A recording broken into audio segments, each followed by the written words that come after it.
Hei, hei, hei! Tere tulemast järjekordsele virtuaalassistent fookuses, mida virtuaalassistent teeb laivile. Ja nendes laivides käivad meil külas virtuaalassistendi VIP-klubi liikmed, et näidata, mida nemad virtuaalassistendina teevad, milliseid oskuseid nad omavad ning kuidas nad saavad oma ettevõtjaid igapäevaselt toetada. Ja see on ka selles mõttes hea laiv ja hea koht, kus ka ettevõtjad saavad võib-olla aimu, mis on need ülesanded, mida virtuaalassistentidele anda ja hakkavad võib-olla rohkem oma neid protsesse läbi vaatama. Ja meil on täna külas Külli Lember, kes on samuti tegutsev virtuaalne assistent. Ja Külli avab siis tagamaad, kuidas ta oma virtuaalassistendi tööni jõudis, millised teenused, mida ta pakub ning jagab lõpus ka ühte praktilist nippi, mida iga virtuaalne assistent võib-olla oma töös võiks kasutada. Ja rääkige kommentaarides kaasa, siis pärast on hea Küllil ka lugeda mõtteid võib-olla ja ka vastata, kui teil on tekkinud küsimusi. Nii tere tulemast, Külli! Tere! Alustame siis ikka algusest ja õpime siin natukene tundma, et kes sa oled ja kuidas sa jõudsid virtuaalassistendi ametini? Mina olen siis Külli Lember, elan ja tegutsen igapäevaselt Saaremaal. Mul on siis 4 last, 3 nendest elab veel kodus ja õpin ka viimast aastat liikuva graafika kujundust. Veebruaris on nüüd lõpetamine. Ja virtuaalse assistendi ametini ma jõudsin 2023. aasta kevadel. Mind koondati ja seejärel ma hakkasin otsima midagi, mis sobiks minu elustiiliga, minu pere, minu lastega ja samas oleks ka loominguline ja ma saaksin olla kellelegi kasulik ja teha seda loomulikult paindliku ajakavaga, sest et lapsed tihti on haiged ja tuleb igasuguseid väljakutseid nende poolt. Ja siis juhuslikult üks tuttav rääkis mulle VA proovinädalast. Ja siis ma mõtlesin, et okei, et ma proovin, vaatan, mis see siis endast kujutab. Tegin selle läbi ja ma sain aru, et see tegelikult on päris äge. Ja siis ma liitusin assistendikooli selle grupimentorlusega, mis oli algajatele. Ja siis jah, tegin selle ära ja siis suve natukene puhkasin, mõtlesin ja siis sügisel registreerisin ettevõtte ära ja hakkasin teenust pakkuma. Oli hirmus ka registreerida ettevõtte? Ei olnud, pigem oli põnev. Et hakkasid mõtlema, et ma olen nüüd ettevõtja. Ma vist ei mõelnud nagu väga niimoodi suurelt selliselt, et ma niimoodi, aga lihtsalt, ma ei mõelnud, et ma olen ettevõtja. Pigem lihtsalt nagu iseendale tööleidja või siis tööandja, on ju. Et see, et ma päriselt olen samamoodi ettevõtja nagu teised, see jõudis natuke hiljem minuni. Et see tulebki ilmselt hiljem, et oot, ma nüüd peangi ise midagi ette võtma ja et kõik asjad tuleks minuni, on ju. Ja ma saan aru, et virtuaalassistendi töö juures kõige rohkem köitiski sind see asukohavabadus, paindlikkus, et sa saaksid perega rohkem koos olla. Jah, et leida seda aega, et olla lastega ja perega, et palgatöö kõrvalt, kuna ma ei ela ka Kuressaare linnas, on ju, ma elan linnast väljas, et siis seda sõitmist oli palju. Ja et just, et jääks seda aega siis kodus ka olla, et palgatöö kõrvalt mul seda võimalust ei olnud. Sa ütlesid alguses, et sind koondati, ma ei tea, kas mul läks kõrvus, kas sa mainisid ka, mis valdkonnas sa toimetasid või ehk mu mõte on see, et kas sa oled saanud oma varasemast töökogemusest midagi virtuaalassistendi ametisse kaasa võtta? Enne seda, kui mind koondati, siis ma olin nii laos kui ka siis ütleme, aitasin neid e-poe poole peal neid tooteid sinna sisestada ja et see on aidanud mind praeguses töös ka samamoodi. Ja klientidega suhtlus ka, et seda on ka nagu. Ehk siis see on ikkagi see, et ka sinu varasemad kogemused tegelikult aitavad sul virtuaalassistendina palju paremini läbi lüüa. Jah. Mis on need teenused, mida sa oma klientidele pakud või et mis probleeme sa oma klientidel lahendad? Alguses, kui ma alustasin, siis ma tegin kõike, mida ma oskasin ja mida kliendid küsisid. Aga tänaseks päevaks ma olen siis võtnud nagu endale suuna fototöötluse, videode monteerimise, sotsiaalmeediahalduse ja kodulehtedega seotud teemad. Et ma tundsin, et need on need valdkonnad, mis panevad mul silma särama ja ma päriselt naudin nende tegemist. et ma saan väiksemaid ettevõtjaid siis aidata just nendes tegevustes, mis tegelikult võtavad päris palju aega ära, et selle asemel saaksid nemad tegeleda nagu olulisemate asjadega oma ettevõttes. Et fototöötlused ja videode monteerimised, et kõike seda nagu saab sotsiaalmeedias kasutada, kodulehtedel ja kodulehtedel samamoodi on ju see oluline, et need pluginad oleksid uuendatud, et see oleks Google'is välja tuleks, et kõik need teemad nagu on sellised, mida ma saan nagu teha siis. Ja ettevõtjal on tegelikult ju oluline, et kodulehel toimetada seal järjepidevalt, mitte ainult siis, kui see koduleht valmis saab. Seda küll, seda tõesti. Ma mõtlen praegu, et aga milliseid või milline teenus nendest on sul võib-olla kõige populaarsem? Või sul ei ole praegu äkki, kõik on võrdsel tasemel? Hetkel vist on videode monteerimine, mis on nagu kõige rohkem, millega ma nagu tegelen. Kas need videod on siis hästi pikad, milles sa teed mingid reelsid väiksed või ongi jupid? Need lähevad sotsiaalmeediasse ja story desse ja reelsidesse, kus ma panen siis erinevatest videodest kokku seal. Ja kuidas see protsess välja näeb sul nüüd päriselt? Nii, ma olen klient, tulen sinu juurde, et mul on üks, ma ei tea, 3 videot. Mismoodi näeb välja sinul see videotöötluse või pilditöötluse tööprotsess? No kõigepealt ma selgitan on ju välja, kuhu ta seda tahab, kui pikk tal see peaks olema, on ju. Ja siis ma vaatan need videod läbi ja otsin sealt välja siis selle tähtsama. Ma olen proovinud erinevaid programme ka, mis siis nagu peaksid nagu automaatselt seda tegema, aga minu meelest nad ei leia nagu alati päris täpselt seda õiget kohta, mis nagu mina arvaks, et võiks olla. Ja siis ma lähen siis viimasel ajal kasutan veed.io-d, et lähen siis nende videodega sinna, lõikan sealt õiged klipid välja, panen sinna siis need üleminekud, lisan muusika, subtiitrid tavaliselt ja nii ta tuleb. See tegelikult see sinu jutust kuuleb, et oh, sa nagu suts sinna, see ongi valmis, onju. Aga kliendile ma kujutan ette, et see on ikkagi paras peavalu, kui sa iga kord ju seda ei tee, siis sa lähed ja avastad justkui Ameerikat, onju, kus mul oli, mismoodi need nupud, sest tegelikult see on ikkagi väga suur ajavõit, mida sa kliendile pakud läbi nende teenuste just. Ja tõenäoliselt küll, kui ma seda teen ju tihti, siis minu jaoks on need kõik nagu iseenesest seal. No just, et see on väga lihtne, on ju, et nips ja valmis. Aga milliseid tööriistu, sa mainisid veetiiod, aga milliseid tööriisti sa veel kasutad? Video töötamiseks ma olen siis kasutanud CapCuti, siis Adobe programmidest on siis Premiere. Et millegipärast ma praegu olen jäänud nagu videotöötluseks selle veetiio peale, mulle nagu see kuidagi meeldib. Et võrreldes, Canvat kasutan ka loomulikult. Et just ma hakkasin otsima, mingil ajal ma tegin kogu aeg Canvas neid subtiitreid ja siis ma hakkasin otsima, et mis oleks nagu parem just selle eesti keele poole pealt. Ja nüüd ma jäin jah selle veetiio peale pidama. Et tundub, et see võtab nagu selle eestikeelsed subtiitrid nagu paremini kui teised, et parandusi on vähem teha. Et aga fototöötluseks siis ma kasutan põhiliselt Adobe programme, Lightroomi ja siis Photoshopi. Ja kodulehtesid ma teen siis WordPressis enamasti, aga olen teinud ka Wixis ja Webadoris. Ja siis loomulikult ai on viimasel ajal siis, millega ma siis neid tekste välja mõtlen ja temaga siis neid ideid põrgatan. Et see on viimasel ajal, ma arvan, mingi aastaga tulnud, mis on nagu rohkem kasutust. Mis on võib-olla niisugune lemmikäpp või rakendus, milleta sa üldse oma tööd enam ette ei kujutakski? Ilma Canvata. Okei.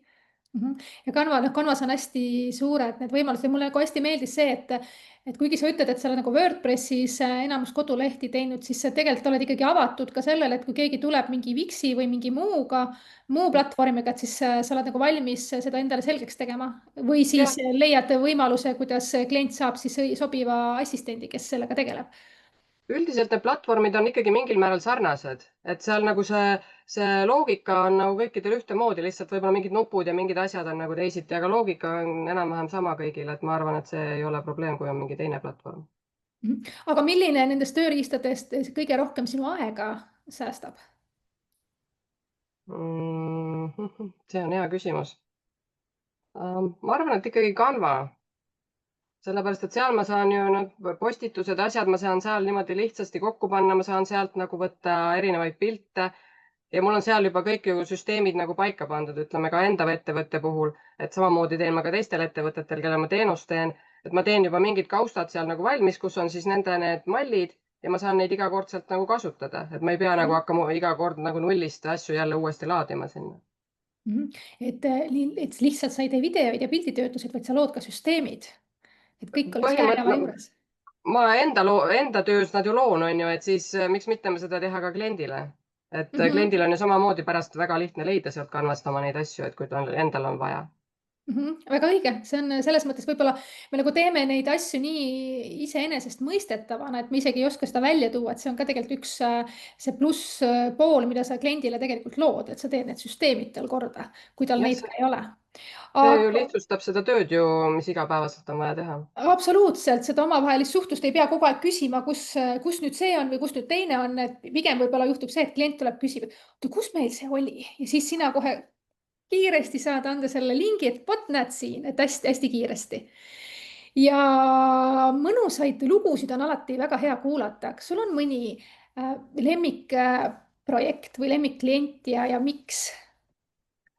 Ma arvan, et enamus mu kliendid ja koostööpartnerid on siuksed väga toredad ja nendega on hea koostööd teha. Ja nendega, kellega ei ole vahel kõik nagu väga hästi sujunud, siis ma arvan, et nemad on tulnud mulle midagi õpetama, et ma saaksin nagu kasvada ja areneda ja edasi liikuda. Et selles suhtes kõik kliendid on millekski vajalikud. Ja ma arvan, et praegusel ajahetkel kõige ägedamaks ja pikemaks projektiks on mul kujunenud Fookuse kompassi kaartide loomine, kus siis mina tegelesin kujunduse ja siis sotsiaalmeedia postituste ja igasuguste story'de ja reelside tegemisega. Et see on meil siis projekt koos coach ja mentori Kadri Keerme ja siis taroloogi kunstniku Ülle Puuga. Et praeguseks eelmüük on meil nüüd läbi saanud, esimene trükk on läbi müüdud ja inimestele juba teele pandud, et teine trükk läks koos uuenduste ja väikeste täiendustega ka juba töösse.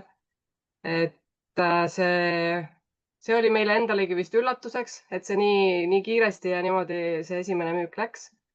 Aga selle projekti puhul mulle kõige rohkem nagu meeldis see, et ma sain algusest peale koos teistega siis kaasa mõelda ja tunda, et minu töö ja minu panus nagu loeb seal sama palju kui nende oma.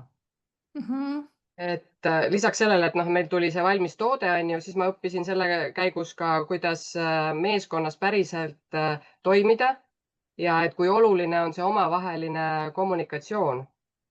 Et kui läheb midagi halvasti, isegi siis see nagu lihtsalt välja öelda, mitte jätta seda nagu enda sisse kripeldama, sest tavaliselt kui sul sisetunne nagu midagi ütleb, siis ta ütleb sulle seda millegi pärast, et see on oluline. Et ma olen väga õnnelik, et ma selle otsuse vastu võtsin ja ma selle tööga nagu kaasa läksin. Et mul ei olnud alguses õrna aimugi, mis sellest saama hakkab või kas see töötab, aga lihtsalt võtsin selle otsuse, et jah, ma lähen nendega koos seda teed ja ma usaldan ennast ja teisi. Kui kerge või raske on sul ennast just ületada see, et see hirmust või sellest teadmatusest, et vot, ma lähen ikkagi ja teen? Tegelikult on raske, aga Ülle ja Kadriga koos, seal mul ei tekkinud seda hirmu kuidagi. Et nad olid kauem olnud ettevõtjad ja mul ei olnud seda, sest nemad omavahel rääkisid, mis on nagu nende unistus ja nende soov. Ja siis nad võtsid seda nagu nii nagu iseenesestmõistetavalt. Meil on ju siin Külli ja ta teeb nüüd ära, on ju. Et ja ma ütlesin, et okei, jah, mis mul ikka siis öelda on enam, on ju. Et selles mõttes ma ei mõelnud nagu sellele väga palju ette. See on selline hästi hea koht tegelikult, mis sa praegu välja tõid ka, et sa ei ole lihtsalt virtuaalne assistent, kes teeb mingid asjad ära, sa oled ikkagi see tõeline koostööpartner. Sa samamoodi julged ideid põrgatada, kui midagi ei ole võib-olla nii nagu peab või võiks olla teisiti, sa julged seda välja öelda, ehk siis sa oled täieõiguslik meeskonnaliige ehk tõeline partner, mitte lihtsalt mingite tööde ärategija. See on nagu hästi sul siin kokku võetud, et kui sa tõid selle välja praegu. Et virtuaalne assistent on rohkemat kui lihtsalt tööde ärategija, ma kogu aeg räägin seda. Nüüd sa rääkisid ka oma klientidest, et virtuaalassistendi rollist on paljudel oma arusaam. Mis on üks asi, mida sa võib-olla sooviksid, et kliendid virtuaalassistendi töö kohta rohkem mõistaksid? Ma just mõtlesingi seda, sa just praegu hakkasid rääkima ka sellest, et virtuaalne assistent ei ole lihtsalt see, kes midagi ära teeb, on ju, vaid ta ongi inimene, kes aitab sul kaasa mõelda loominguliselt ja tehniliselt poolelt, on ju, sest tihtipeale ettevõtja ei saa sellest tehnilisest poolest võib-olla ka nii palju aru, et mida tal selleks kõike vaja on, et siis jõuda sinna, kuhu ta siis tahaks jõuda. Et aga see virtuaalne assistent siis ongi selleks seal kõrval, et ta saab sind aidata. Ja et virtuaalne assistent, ma olen hästi palju kuulnud seda, et paljud mõtlevad, et see on nendele nagu lisakulu.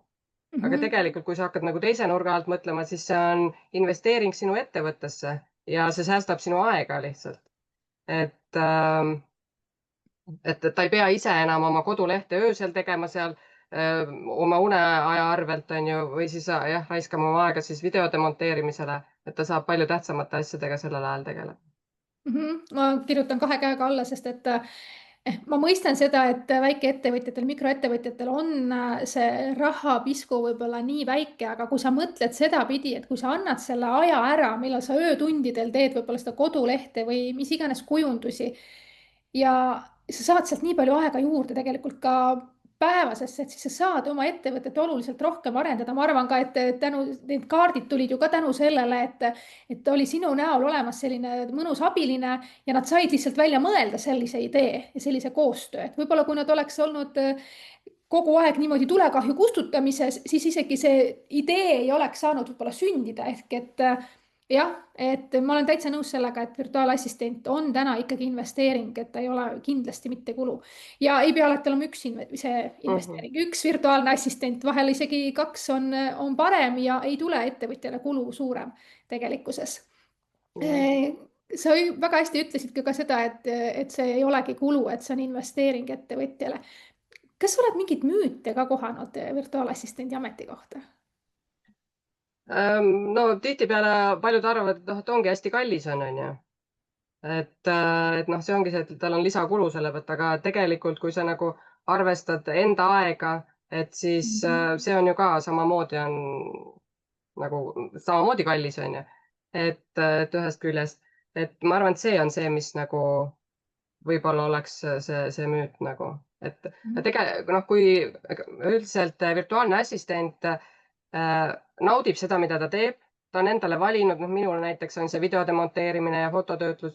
Ma naudin seda täiega ja kui mulle see meeldib, siis mul läheb see tööga palju kiiremini kui siis ettevõtjal endal võib-olla.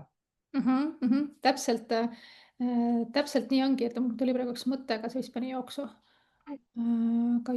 Jah, et seesama kallis, eks ju, sa panedki, millega võrreldes ta kallis, et kas see aeg, millal sa saaksid olla oma perega, eks ju, ja oma tervise eest hoolitseda versus siis see, et sa maksad selle virtuaalassistendi teenuse eest, et täpselt, et perspektiivi küsimus on ju.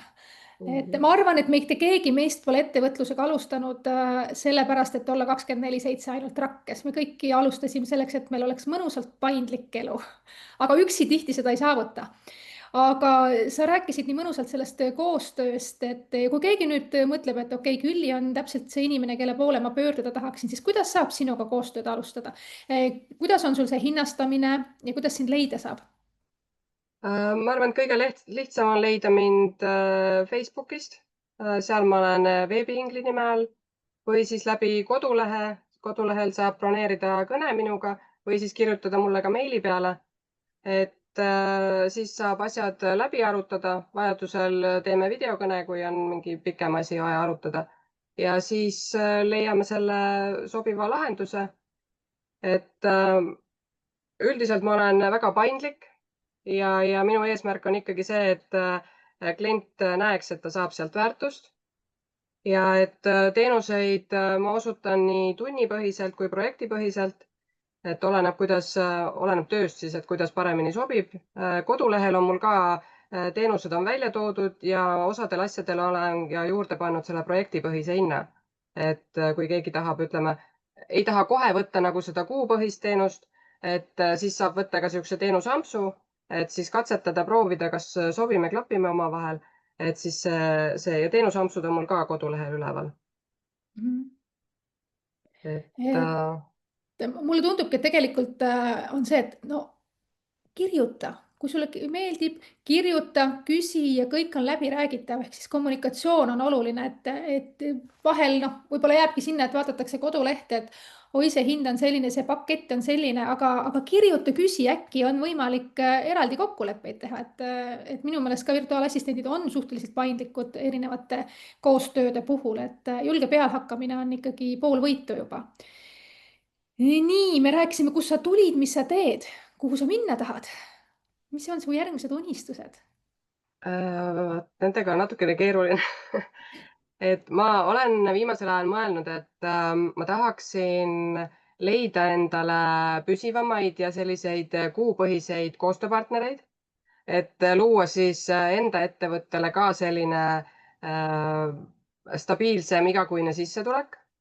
Et seda ma saan ainult nagu teha nende kuupõhiste klientidega, et oleks selline järjepidev ja usalduslikum selline suhe. Et siis ma saangi tema projektidele nagu pühendada rohkem aega ja süveneda seal. Et kui on nagu sellised sutsakad, et vahest teen, ütleme, mingi paari kuu tagant teen midagi, et siis vahepeal tulevad teised projektid ja siis ma ei saa nagu nii 100% pühenduda. Et sellepärast just need kuupõhised. Et ma arvan, et väikeettevõtjale siis ka on oluline, et tal oleks niisugune usaldusväärne taustajõud kohe olemas ja võtta igal ajal. Ja igapäevane töö on ka siis palju lihtsam, sest sa juba tunned ja tead inimest. Et jah, aga pikemas plaanis mul on ka üks unistus, aga sinna ma lähen vist hästi väikeste sammudega. Et seda ma ei ole nii põhjalikult praegu ette võtnud, aga mul on jah unistus, et ma tahaksin, et mul oleks niisugune väike oma tiim, kellega me saaksime koos aidata rohkemaid ettevõtjaid. Et igalühel oleks siis oma tugevus ja me siis kamba peale kokku saaksime siis pakkuda mitmekesisemat ja kvaliteetsemat teenust. Ja kliendi vaates on ka see päris mõistlik samm, et klient pöördub ühe poole ja ta saab kõik vajaliku ühest kohast. Ja see ongi see, et sa koondadki kokku kõik tugevused, selles mõttes erinevate tugevustega virtuaalassistendid ja saategi pakkuda klientile täislahendust, et mis on väga äge. Kuule, aga milliseid oskuseid sa võib-olla tahaksid juurde õppida veel? Et võib-olla oled nagu isegi võib-olla proovinud, aga siis ei ole nagu edasi läinud, aga siin ikkagi kuskil kuklas tuksub, et kuule ikka peaks nagu rohkem võib-olla õppima. Ma arvan, et praegusel hetkel vist on olulisem, et neid AI teemasid rohkem juurde õppida ja täiendada ennast. Et siit-sealt ikkagi aeg-ajalt nagu kuulen ja käin erinevatel koolitustel, aga ma arvan, et sellest on praegusel hetkel vähe, et see AI areneb piisavalt kiiresti, et sinna peaks rohkem aega panustama. See läheb, et täna õpid asja selgeks ja homme on juba, et uus asi on tulnud, et see on tõsi. Ja ilma AI-ta me ei saa üle ega ümber, küsimus ongi lihtsalt selles, kuidas me sellesse maailma kohandame ennast. Ja seda hirmu ma küll ei näe, et AI võtab virtuaalassistendi töö ära, kindlasti mitte. Lihtsalt virtuaalassistendi amet muutub natukene. Jah, et ma olen kohanud ka päris palju kliente, et nad tegelikult tahavad ikkagi, et neil oleks inimene, kellega nad saavad rääkida ja kes vastab täpselt just nende küsimustele, et AI alati ei saa nagu lähtuvalt siis ettevõtja valdkonnast, ta ei saa alati nagu kõikidele küsimustele niimoodi vastata ja leida seda lahendust. Just. Nii, aga lõpetuseks, kas sa kingid meile, publikule midagi praktilist, mingit mõtet, mida saaks kasutada? Minu jaoks üks praktilisemaid ja selline olulisemaid teemasid, mis mul igapäevaselt siin on, ma arvan, et see ei ole ainult virtuaalsetele assistentidele, vaid ka väikestele ettevõtjatele, et on hea aja planeerimine ja kiire reageerimine. Et tänapäeva maailmas on tempo väga kiire ja klientidel on alati selline tunne, et kõike oli tegelikult juba eile vaja ja nad ootavad hästi kiiresti vastuseid. Et seetõttu mina olen siis endale nagu seadnud eesmärgiks, et kõnedele ma vastan nii kiiresti, kui ma siis saan.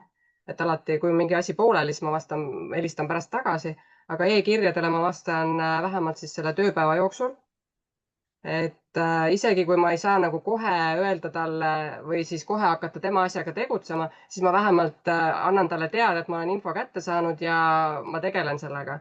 Et siis see loob kliendile ka tunde, et tema soovi on arvestatud ja ta ei pea selle pärast enam nagu muretsema. Et siis see tekitab usaldust ja siis on üks olulisemaid tööriistu, mida siis iga virtuaalne assistent tegelikult saaks kasutada. Et selline Mhm. lihtne ja samas nagu annab päris palju. Mhm. Ja siis loomulikult see aja planeerimise kalender, et minule meeldib käsitsi üles kirjutada ja kõik, et kalendrisse tuleb ajad panna siis täpselt nii, et algus ja lõpp ja siis lisada sinna veel mingi puhveraeg, et juhul, kui läheb üle ja kindlasti siis ajagraafikusse märkida ka iseenda jaoks need puhkeajad, et mitte need nagu üle lasta. Ja siis, sest et need väiksed asjad loevad ka väga palju, et sa ei saa ainult kirjutada sinna nii, nagu mina alguses tegin, et panin ainult selle alguse aja ja siis ühel hetkel avastasin, et ma ei jõua kuidagi oma asjadega. kõik asjad jooksid üksteisele sisse ja ma olin nii hädas ja pärast seda siis ma sain aru, et ma pean ikkagi puhkepausid ja need puhverajad sinna vahele panema, et muidu mul ei tule sellest asjast midagi välja. Mhm. Need on väga head nipid, ma ütlen, et teoorias väga-väga hea, aga päris keeruline tegelikult neid teha, sest soov aidata teisi on ju ikkagi nii suur ja siis ikka teeme seda iseenda arvelt, aga lõppkokkuvõttes, kui sinu tass on tühi, siis ega sa kedagi teist ka aidata ei saa. et väga-väga head nipid siia lõpetuseks. aitäh, Külli, et sa jagasid meiega oma lugu ja kogemust virtuaalassistendina ja kui nüüd keegi tundis, et Külli võib olla see, kes saab teda aidata, siis lingid on kommentaarides ja võib-olla kõik, kes on ka nüüd huvitatud rohkem virtuaalassistendi tööst, siis me alustame baaskursusega 5. novembril. et kui tundus, et Külli nüüd inspireeris nii tugevalt, et tahaks ka ikkagi seda ametit õppida, siis see võimalus täiesti on olemas. aitäh kõigile, kes siin kommentaariumis kaasa elasid ja küsimusi, mõtteid jagasid, siis teised, kes te vaatate järgi, olge head, pange siis juurde, et vaatate järgi, siis meil on ka hea ülevaade. ning kohtume juba järgmises VA Fookuse laivis, kus vaatame järgmisele VIP-klubi liikmele otsa ja saame veel targemaks, mida siis virtuaalne assistent võib teha. mõnusat reede õhtu jätku teile ja kohtume siis juba järgmisel korral. Tšau! tšau.